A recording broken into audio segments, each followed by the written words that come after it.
बिस्मिल्लाहिर्रहमानिर्रहीम। अस्सलामुअलैकुम। Welcome to the Lahore garrison junior and upper school.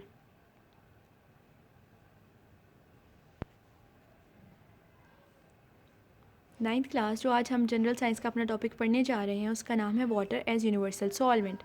मतलब पानी एक ऐसे सॉल्वेंट के तौर पे जिसमें बहुत सी चीज़ें हम हल कर सकते हैं। इसको यूनिवर्सल सॉल्वेंट वाटर को कहा जाता है क्योंकि बहुत सारे सल्यूट्स को अपने अंदर डिज़ोल्व करने की एबिलिटी रखता है।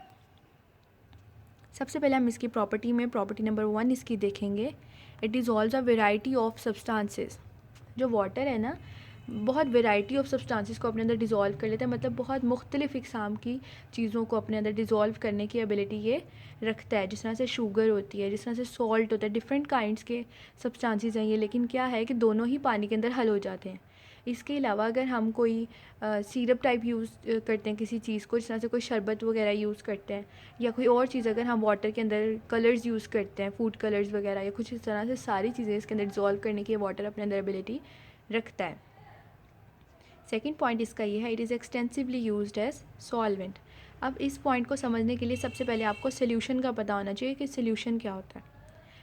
सोल्यूशन दो चीज़ों से बनता है, एक होता है सॉल्वेंट और एक होता है सोल्यूट। सॉल्वेंट उसमें उस चीज़ को कहते हैं जो कि किसी चीज़ को अपने अंदर हल करता है, और सोल्यूट उस चीज़ को कहते हैं जो कि हल होता है। सॉल्वेंट हल करने वाले को कहते हैं जो अपने अंदर किसी चीज़ को हल कर रहा है, और सोल्यूट उसको कहते हैं जो हल हो रहा होता है। और इन दोनों के मिलने से जो चीज़ बनती है उसको सोल्यूशन कहते हैं। अब जिस तरह से पानी के अंदर अगर हम शुगर को ऐड करते हैं तो जो पानी है वो चीनी को अपने अंदर हल कर रहा है ना, तो उसको हम कहेंगे कि ये सॉल्वेंट है। और जो चीज़ हल हो रही है, जिस तरह से शुगर उसके अंदर हम डिज़ोल्व कर रहे हैं, तो उसको हम क्या कहेंगे कि ये हमारे पास सोल्यूट है। ठीक है, तो वाटर को हम लोग सोल्यूट नहीं सॉल्वेंट के तौर पे इस्तेमाल करते हैं। मतलब इसके अंदर हम मुख्तलिफ़ चीज़ों को हल कर रहे होते हैं। नेक्स्ट हम कहते हैं कि solubilities of solid increase with increasing temperature. कि अगर हम कोई सॉलिड चीज़ ना, मतलब कोई ठोस चीज़ अगर हम हल करते हैं ना पानी के अंदर, तो क्या करता है कि अगर हल हो जाती है उसके अंदर, ठीक है, जिस तरह से शुगर की ही एग्जांपल मैं आपको दूंगी यहाँ पर भी, कि जिस तरह से अगर शुगर को हमने एक गिलास पानी लिया, उसके अंदर हमने चीनी को हल कर दिया, 2 चम्मच चीनी फॉर एग्जांपल अगर हमने उसके अंदर हल कर दी, तो क्या होगा कि एक स्पेसिफिक अमाउंट में ही एक चीज़ पानी के अंदर डिज़ोल्व होती है। ये भी एबिलिटी होती है, सॉलिबिलिटी इसको कहते हैं। ठीक है, तो क्या होता है कि अगर हम बाद में टेम्परेचर को इंक्रीज़ करते हैं ना, जिस तरह से हमने क्या एग्जांपल ली, एक गिलास पानी के अंदर अगर हमने 2 चम्मच शुगर के ऐड किया, वो डिज़ोल्व हो गया, उससे ज़्यादा चीनी उसके अंदर हल नहीं हो रही। ठीक है, एक लेवल होता है वहाँ तक वो उसके अंदर डिज़ोल्व होती है, उससे ज़्यादा नहीं होती। लेकिन अगर हम टेम्परेचर हाई कर देते हैं, मतलब उसी पानी को अगर हम थोड़ा सा हीटअप कर लेते हैं ना, तो क्या होगा कि उसको और शुगर डिज़ोल्व करने की उसके अंदर एबिलिटी आ जाती है। पानी और चीनी को हल कर लेता है। मतलब हमने क्या कहा, solubilities of solid increase with increasing temperature. मतलब ये हम उसके अंदर मज़ीद शुगर को डिज़ोल्व कर सकते हैं पानी के अंदर। ठीक है, जहाँ पे पहले 2 चम्मच हो रहा था हल, थोड़ा सा पानी हीटअप किया तो उसमें 3 भी हो सकता है। जितनी एबिलिटी उसके अंदर होगी डिज़ोल्व करने की, वो उतनी इंक्रीज़ कर जाएगी। नेक्स्ट पॉइंट हमारे पास, different solutes dissolve at different temperatures. अब हम सोल्यूट की हमने बात की थी ना, कि सोल्यूट किसी ऐसी चीज़ को कहते हैं जो कि हल हो रहा होता है। तो जो डिफरेंट सोल्यूट्स हमारे पास होते हैं वो डिफरेंट टेम्परेचर्स पर, उनकी कैटेगरी डिफरेंट होती है, और साथ साथ टेम्परेचर भी डिफरेंट होता है कि जिस पे वो डिज़ोल्व करेंगे वाटर के अंदर। जिस तरह से अगर हम टेम्परेचर रखते हैं 50 डिग्री, ठीक है, अब टेम्परेचर्स भी हमें पता है, जिस तरह वाटर का फ्रीजिंग पॉइंट 0 डिग्री सेल्सियस होता है और बॉइलिंग पॉइंट उसका 100 डिग्री सेल्सियस होता है। ये अभी हमने लास्ट लेक्चर में पढ़ा था। तो टेम्परेचर हमने क्या सेट किया वाटर का, हमने सेट कर दिया 50 डिग्री सेल्सियस।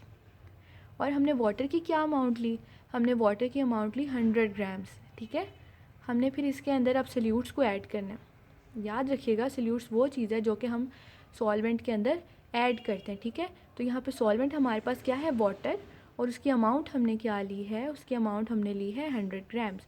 और अब उसके अंदर हमने किसको डिज़ोल्व करना है, सोल्यूट को डिज़ोल्व करना है। और सोल्यूट कौन सा है हमारे पास, 2 सोल्यूट्स हैं, पोटेशियम नाइट्रेट और कॉपर सल्फेट, और ये डिफरेंट अमाउंट में डिज़ोल्व हो रहे हैं वाटर के अंदर। जिस तरह से 50 डिग्री सेल्सियस के ऊपर पोटेशियम नाइट्रेट की 84 ग्राम डिज़ोल्व हो रही है उसके अंदर, लेकिन जो कॉपर सल्फेट है उसका कितना डिज़ोल्व हो रहा है, वो 33 ग्राम डिज़ोल्व हो रही है वाटर के अंदर। ठीक है, मतलब डिफरेंट अमाउंट्स हो गए पोटेशियम नाइट्रेट की भी और कॉपर सल्फेट की भी। नेक्स्ट हमारा होता है कि गैसेस डिज़ोल्व इन वाटर। अब आपको ये सोचना चाहिए कि जिस तरह से हमने कहा था कि water is used as a universal solvent, मतलब कि हम लोग क्या करते हैं, वाटर को एक ऐसे सॉल्वेंट के तौर पर लेते हैं जो कि बहुत सी चीज़ों को अपने अंदर डिज़ोल्व कर लेता है। अब जिस तरह से देखें, लिक्विड के अंदर हमने पहले सॉलिड को डिज़ोल्व किया, जिस तरह से हमने शुगर की मैंने आपको एग्जांपल दी, ठीक है। उसके बाद हम लिक्विड के अंदर तो लिक्विड को भी ऐड कर सकते हैं, ठीक है। जिस तरह से डिफरेंट केमिकल्स को अगर हम लोग करते हैं या उसी केमिकल को डिल्यूट कर रहे हो, तो जैसे HCl को डिल्यूट करते हैं कंसनट्रेटेड से, और इसी तरह से अब हम गैसेस को भी डिज़ोल्व करते हैं वाटर के अंदर, ठीक है। यही पॉइंट है हमारा, gases also dissolve in water, कि जो हमारी गैसेस हैं वो भी वाटर के अंदर सॉल्युबल होती हैं। सबसे पहले तो आपको ये पता होना चाहिए कि वाटर के अंदर गैसेस किस तरह से सॉल्युबल होती हैं। क्या होता है कि जिस तरह से गैस के मॉलिक्यूल्स होते हैं और वाटर के मॉलिक्यूल्स होते हैं, ठीक है। अब यहाँ पे वाटर क्या है, हमारे पास सॉल्वेंट है, और गैस हमारे पास क्या है, सल्यूट है। मतलब वाटर वो चीज़ है जो कि अपने अंदर हल करेगा, ठीक है, और गैस क्या है, जो हल होगी।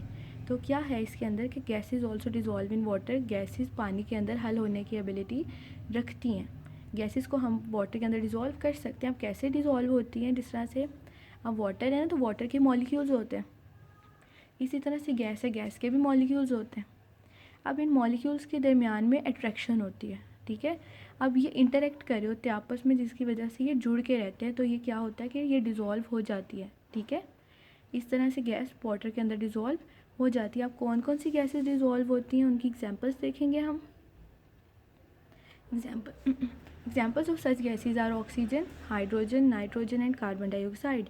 अब वाटर के अंदर कौन कौन सी गैसेस हमने अभी देखी, कौन सी डिज़ोल्व हो रही हैं, oxygen, hydrogen, nitrogen and carbon dioxide.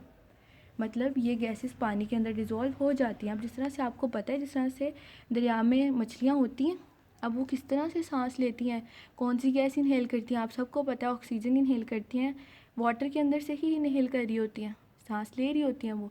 अब वो तो हवा में नहीं है, तो वो किस तरह से लेंगी ऑक्सीजन, किस तरह से उनको मिलेगी, हम तो हवा में रहते हुए ऑक्सीजन लेते हैं ना, तो वो किस तरह से पानी के अंदर ऑक्सीजन ले रही होती हैं, इनहेल कर रही होती हैं। तो वो जो ऑक्सीजन गैस है वो वाटर के अंदर ही डिज़ोल्व होती है, ठीक है। तो यहाँ से हमने क्या देखा कि वाटर के अंदर गैसेस सॉल्युबल होती हैं, क्योंकि वाटर के अंदर पहली गैस होती है, मौजूद होती है, हल हुई भी होती है, जिस तरह से ऑक्सीजन अभी बताया मैंने।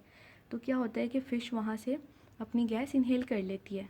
तो मतलब ये हुआ कि दरिया के अंदर जो पानी के अंदर गैस डिज़ोल्व होती है, ऑक्सीजन, ठीक है, तो वहाँ से वो सांस लेते हैं। तो मतलब पानी के अंदर गैसेस भी सॉल्युबल होती है। और हमने कौन कौन सी गैस देखी अभी तक, गैसेस देखी, oxygen, hydrogen, nitrogen and carbon dioxide, ये गैसेस वाटर के अंदर सॉल्युबल होती हैं।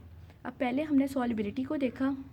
सॉल्युबिलिटी मैंने आपको बताया था किसी भी चीज़ की किसी दूसरी चीज़ के अंदर, जिस तरह सॉल्यूट की सॉल्वेंट के अंदर डिज़ोल्व होने की एबिलिटी को कहते हैं कि वो किस हद तक डिज़ोल्व हो सकती है, ठीक है। जिस तरह से अभी हमने पीछे शुगर की देखी, मैंने आपको एग्जांपल दी, पोटेशियम नाइट्रेट की दी, कॉपर सल्फेट की दी, कि वो डिज़ोल्व होते हैं, सॉलिड डिज़ोल्व हो रहा होता है ना वाटर के अंदर। तो क्या हमने वहाँ क्या पढ़ा था टेम्परेचर के साथ, कि जिस तरह से हम लोग टेम्परेचर को इंक्रीज़ करते हैं उनकी सॉल्युबिलिटी भी इंक्रीज़ कर जाती है, ठीक है। तो क्या होगा कि जिस तरह से टेम्परेचर इंक्रीज़ करता था वहाँ पे, तो उस तरह से उनकी हल होने की एबिलिटी भी ज़्यादा हो जाती थी। अब हम गैस में भी वही केस देखेंगे कि गैसेस का क्या होता है कि अगर हम टेम्परेचर इंक्रीज़ करते हैं तो क्या गैस जो होगी वो ज़्यादा सॉल्युबल हो जाएगी या कम सॉल्युबल होगी। तो वही हम देखेंगे, solubility of gas decrease with temperature, कि अगर टेम्परेचर को हम हाई करते हैं ना, तो क्या होगा, गैस की जो डिज़ोल्व होने की एबिलिटी है वो कम हो जाएगी, ठीक है। वो सॉलिड का क्या था कि जब हम टेम्परेचर को इंक्रीज़ कर रहे थे तो उसकी सॉल्युबिलिटी भी इंक्रीज़ कर रही थी, ठीक है, वो ज़्यादा हल हो रहा था टेम्परेचर ज़्यादा करने पे। लेकिन यहाँ क्या हो रहा है कि जब हम टेम्परेचर ज़्यादा कर रहे हैं तो गैस कम डिज़ोल्व हो रही है, ठीक है। जिस तरह से मैंने आपको ये बताया कि गैसेस पानी के अंदर डिज़ोल्व होती हैं मॉलिक्यूल्स के इंटरेक्शन की वजह से, जिस तरह गैस के और वाटर के मॉलिक्यूल्स के दरमियान इंटरेक्शन होता है। तो वही अब उसी तरह से मैं आपको सॉल्युबिलिटी समझाऊंगी कि वो किस तरह से डिक्रीज़ कर रही होती है गैसेस की। देखें, जब टेम्परेचर इंक्रीज़ कर दिया ना हमने, तो वाटर और गैसेस के मॉलिक्यूल्स के दरमियान इंटरेक्शन थी, तो क्या हुआ कि जैसे टेम्परेचर इंक्रीज़ हुआ वो स्पीड अप हो गए गैस के मॉलिक्यूल्स। क्या हुआ कि वो उनका जो बॉन्ड था ना वो वैसा नहीं रहा, ठीक है। तो वो आपस में उनकी अट्रैक्शन कम होना शुरू होगी गैस की और वाटर के मॉलिक्यूल्स की। तो क्या होगा कि जैसे ही हम लोग टेम्परेचर को इंक्रीज़ करेंगे तो जो हमारी सॉल्युबिलिटी है वो डिक्रीज़ हो जाएगी गैस की, हमारी गैस कम डिज़ोल्व होगी जब हम टेम्परेचर इंक्रीज़ कर देंगे तो, ठीक है। वैसे तो हमने कह दिया कि गैसेस डिज़ोल्व होती हैं, सारी गैसेस डिज़ोल्व होती हैं, carbon dioxide, oxygen, nitrogen, hydrogen. लेकिन अगर हम टेम्परेचर को इंक्रीज़ करेंगे तो with the increase of temperature the solubility of gases will decrease. लेकिन सॉलिड का क्या था, सॉलिड की इंक्रीज़ करती थी, ठीक है। Best of luck for this lecture, अच्छे से पढ़िएगा। Thank you.